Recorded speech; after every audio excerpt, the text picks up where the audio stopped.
I wish that I could just wish away my feelings, but I can't. Sand hurts my feelings. I don't like sand. Hurts my feelings. Haunted by big sand in my very soul. Sand.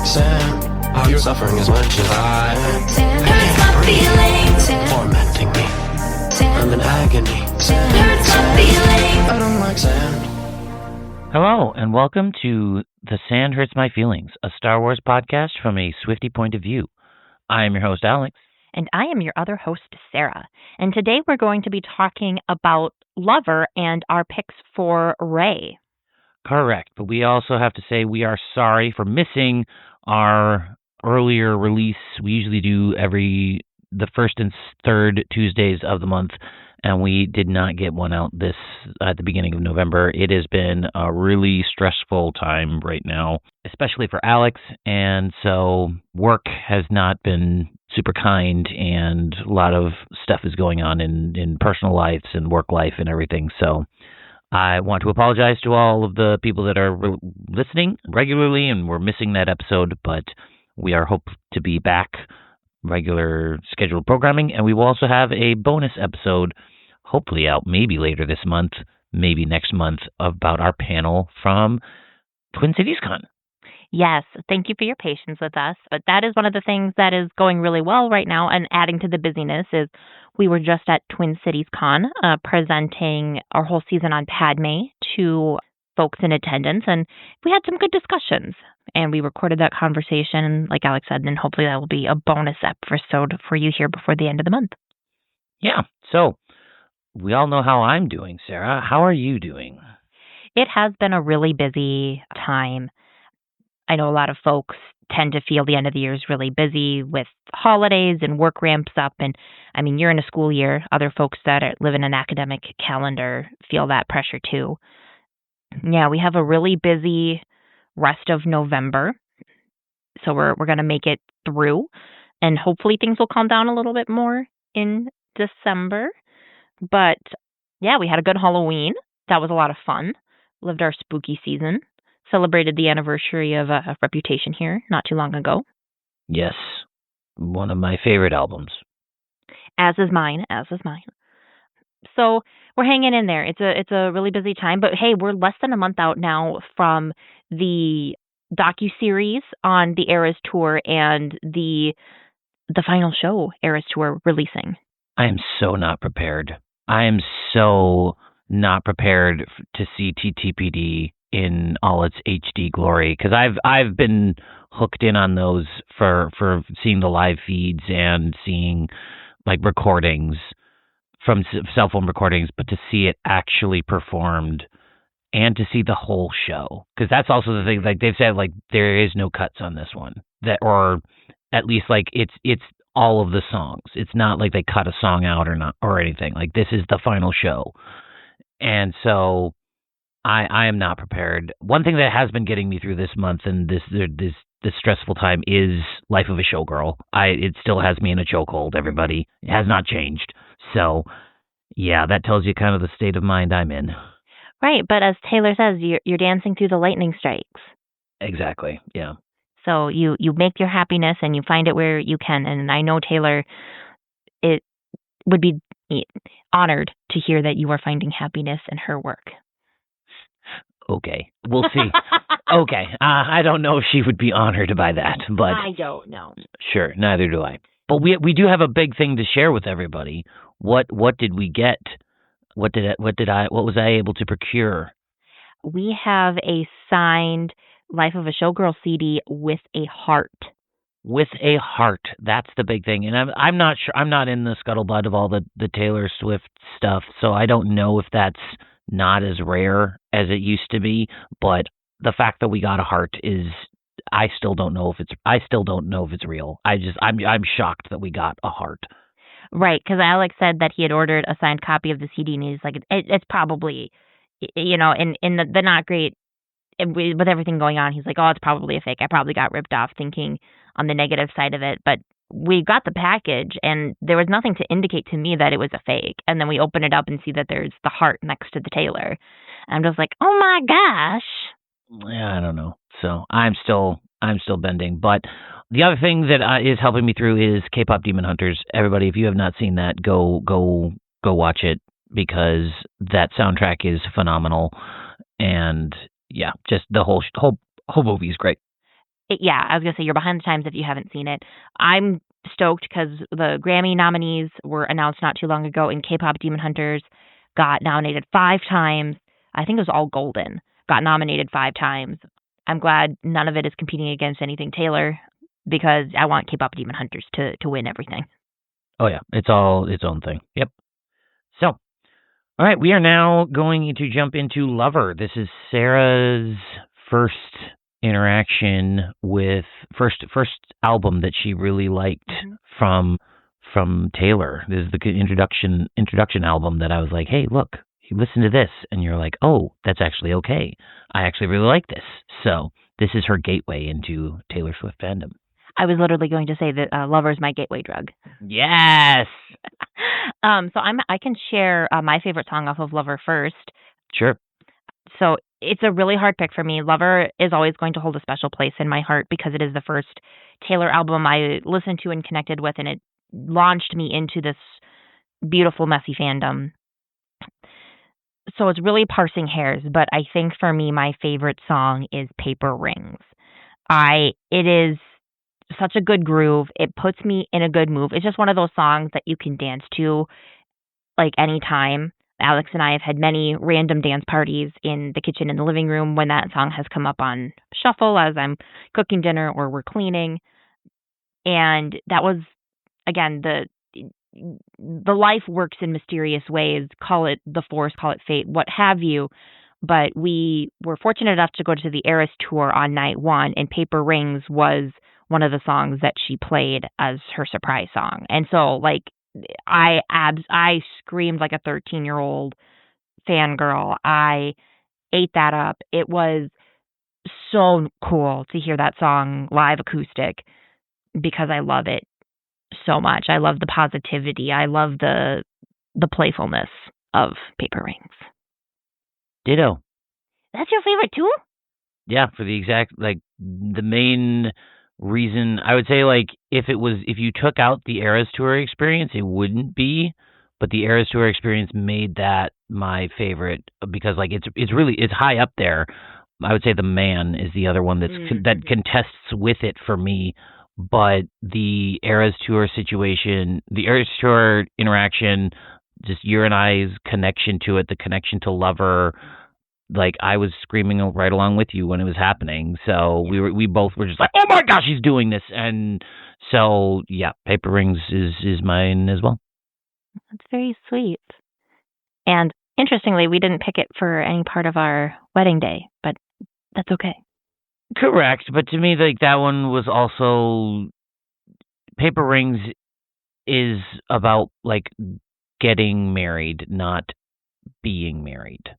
That's why I've, like, because Lover to me is like, that's, you're singing about love and stuff like that, but like Paper Rings is like, we can buy, money doesn't matter, I'll do whatever to marry you, versus like, and so to me that would be more of like an engagement song, and that's again why I think we really bonded with it, because we went to the Eras tour just after our wedding, but it was kind of that, like, we'd planned and bought the tickets during the engagement and everything, so that connected with us. Yeah. I was gonna say we made the song Lover a part of our wedding day for the sentimentality and all of those lovely pieces. But yep. Yeah. So would you like to share your pick for Rey for Lover first, or would you like me to? I can go first. Okay. Mine's pretty simple. Mine's kind of out there. I will admit that, but mine is It's Nice to Have a Friend. Please explain. So mine is, I actually went with Rey and Finn. And so to me, It's Nice to Have a Friend is the Rey and Finn's connection throughout the sequel trilogy, and that they find each other in the Force Awakens, and their lives are basically then based off of each other for the duration of the trilogy. And so Finn is absolutely a way better friend to Rey than she is to him, which is frustrating. But I think for Rey, it's nice to have a friend. And so some of the lyrics I have is up on the roof, sun sinks down, no curfew, 20 questions, we tell the truth. And to me, that's their introduction. That's, yes, Finn does technically lie to her at the beginning, but then he comes clean. And he's like, nope, I'm with the First Order. I was a former former stormtrooper. You need to get away from the First Order. But then he comes back for her when she gets taken. And so that's him reacting that way. Then to me also in the the whole song just works, but the especially lining up in The Rise of Skywalker, you've been stressed out lately. Yeah, me too. Something gave you the nerve to touch my hand. It's nice to have a friend. It's nice to have a friend. And so that kind of just ties in of like, yeah, they're really stressed out in Rise of Skywalker. And Finn was going to tell Rey, tell her something. But then according to J.J. Abrams, which massive air quotes when I say this, was going to tell her that he was force sensitive, but he doesn't, which is again a frustration. But I still think the song works. Of that they're nice friends. Do I agree that they should be friends? Not really. I think it was kind of a bait and switch on that they should have been more romantic. But with what we have, that is my pick. That is sweet, and I think that works. Because yeah, there's a little bit of the kind of, we don't really know what's said in the song, and that's with Rey and Finn too. Is Finn wanted to say something and it was never really quite said. Right, and it said, yeah, that ending of like, you touch my hand, something gave you the nerve to touch my hand, and then it kind of ends of just like, it's nice to have a friend. Of like, are we more than that? I don't know. Like that kind of connection. Yep. Mm-hmm. Very nice. So mine is quite long. I have a good chunk of explanation here for my pick. Am I going to like it or not? I think you're going to like it. Okay, that's what I was like. If it's long with explanation, maybe it's not. I'm not going to like it, but okay. I'm prepared. My pick for Rey is Death by a Thousand Cuts. To me, this song is about the loss of her parents and her the wound of her abandonment continuing to open over and over again throughout the sequel trilogy. That's a really good pick, and I couldn't have used it because I already used it for Leia, but yeah, that's a really good pick. And I haven't even gotten to my explanation. I mean, your pick for Leia really, really worked. I think this is just a song that I think fits a complex lady. And that is what Rey is, and that is who Leia is. So Rey is continually looking for a father in Han Solo and Luke Skywalker, only to have those idols die.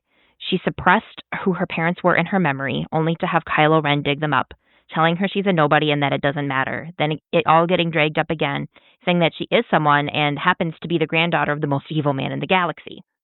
Dumb.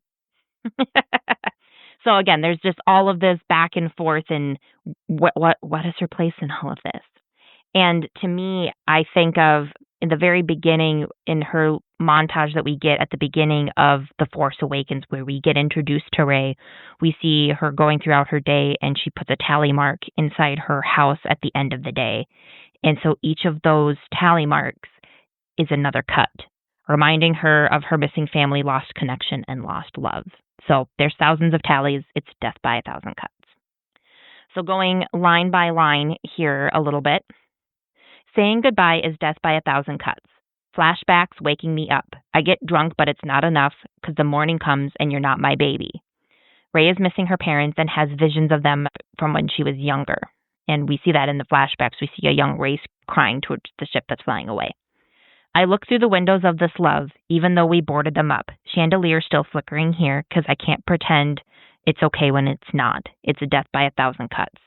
Rey has repressed her younger memories and suppresses the longing and love she has for her parents. She wants to forget, but she can't move on. She can't leave Jakku, and she's not okay. I dress to kill my time. I take the long way home. I ask the traffic lights if it'll be all right. They say, I don't know. Rey literally plays dress up in the Rebel pilot helmet as she's having lunch, watching the sunset on Jakku. So she's dressed to killing her time, which I think is very cute. She's just trying to find a moment of joy in all of the pain and the monotony that she has and trying to suppress her emotions and keep them down. Going back to the lyrics, you said it was a great love, one for the ages, but if the story's over, why am I still writing pages? Rey continually searches for who she is and where she belongs within the galaxy. She has friends at the end of The Last Jedi, and Kylo says her parents are nobody and nothing, but Rey still looks for more. She doesn't feel closure in her relationships until the end of The Rise of Skywalker. I would say I don't even know if she does then, but I'll accept it for the argument. Thank you. I was going to say we have some semblance of closure. Then we hit the bridge. Lots in the bridge here. Gave up on me like I was a bad drug. Now I'm searching for signs in a haunted club. She's calling out for her parents and looking for them and hoping for them everywhere. Our songs, our films, united we stand. Our country, guess it was a lawless land. Basically, from here on out, I think she's addressing Kylo Ren / Ben Solo specifically because of the deep connection they had, because she thought they were close, and then his betrayal of her and wanting her to join him to overthrow everything and it not going the way that she thought it was going to go. So our songs, our films, united we stand, our country, guess it was a lawless land. Kylo and Rey were standing together in the throne room, one with each other and with the Force in the lawless land of space and Snoke's supremacy. You quiet my fears with a touch of your hand, paper cut stings from my paper-thin plans. My time, my wine, my spirit, my trust, trying to find a part of me you didn't take up. Gave you so much, but it wasn't enough. But I'll be all right. It's just 1,000 cuts. Rey had such clarity when she and Kylo / Ben Solo touched hands on Octo, which formed the shape of the plan to go to the supremacy and to try to get him back. It was a weak plan, but it was the shape of a plan. Kylo / Ben took so much from her and then cast her aside, leading her on and forming trust only to rip the rug out from under her, telling her her parents are nobody, but that she means something to him, and just totally opening up that wound of abandonment again. Reliving that is death by 1,000 cuts. Yeah, good pick. Yeah, that works really well. Thank you. So tell us what you think, listeners. Did you like Alex's pick? Did you like my pick?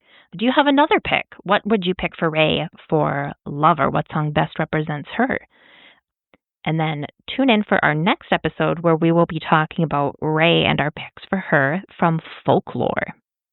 Yes, and also we will, I guess, wish you a happy Technical Life Day, because this will be coming out around Technical Life Day. Yep. Yeah, the Disney. The technical this will be coming out the day after Life Day, but we, Sarah and I, don't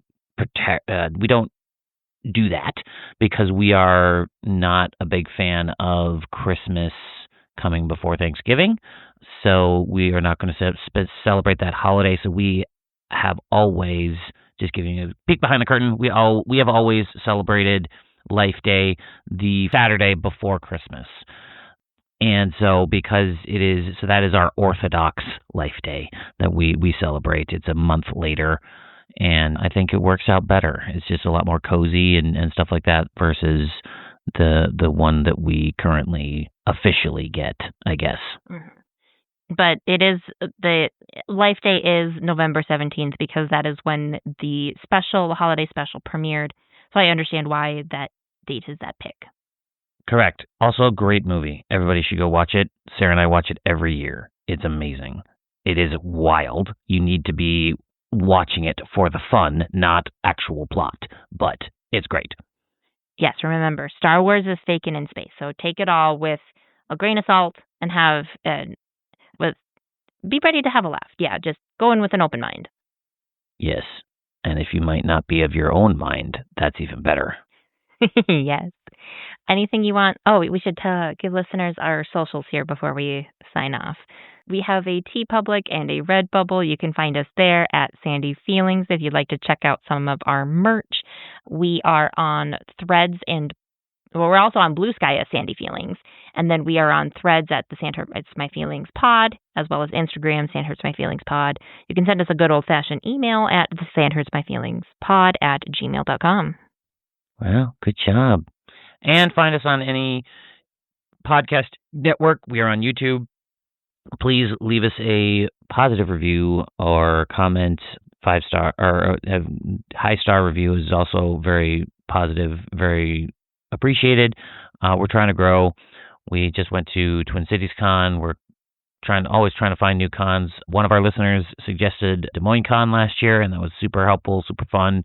So if you have any suggestions on if you want to come see us and want us to come see you, and you live in the Midwest, we are based in Minnesota. So come let us know what's going down, and we hope to continue to have a lot of fun, and it's going to be lots of jazz. So we now get to jump into Folklore, which will be our next album with Ray, and that will be depressing, as usual. Oh, I'm excited for mine. Is yours not depressing? Maybe a little, not too bad. Oh, that's good. Mine, I think, is. That would track for both Ray and the majority of the songs on Folklore. And me. And your outlook, yes. So, with that, always remember, may the force be with you. Forever and always. I brain farted there for a second. I'm like, crap, did I go into the... May the force be with you. Forever and always, yeah.